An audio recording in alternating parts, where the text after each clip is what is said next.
When I first learned of her diagnosis, I wouldn't have imagined that I would have ended up saying she's a blessing in our life.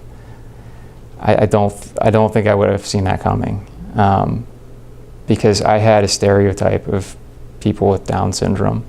You know, even from my pleasant interactions with patients, it's not the same as having a child with Down syndrome, and I thought it would be a ton of work.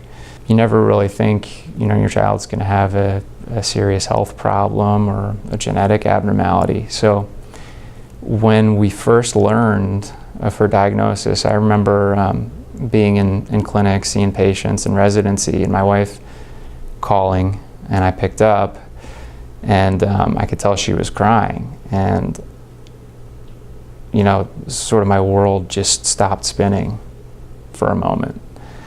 She had been getting an ultrasound, and they had found a cystic hygroma, which is a swelling on the neck, which usually goes with some kind of developmental abnormality. At about 13 weeks, shortly after that, we got a choriocentesis to see if we could see what was going on, and it showed trisomy 21, or Down syndrome. And part of me was relieved, and part of me was devastated. You know, there was a very small chance that maybe that cystic hygroma had nothing to do with anything. And it was a confusing and dark time for me and for Erin. And I had the thought at several points, it would be a lot easier if she didn't make it to term.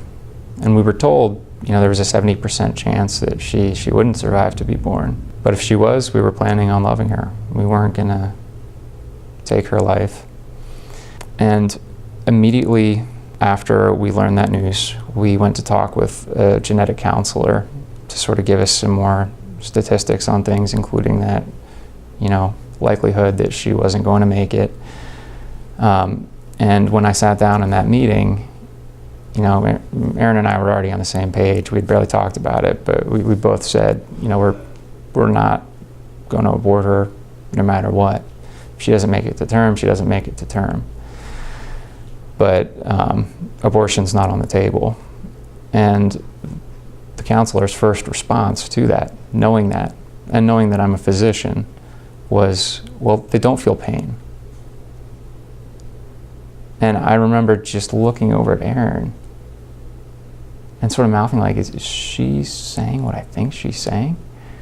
And it became clear as we sat in that session that if anything, she was trying to influence us towards aborting Ava. In America, the womb is a very dangerous place to be, and if you have trisomy 1, especially so.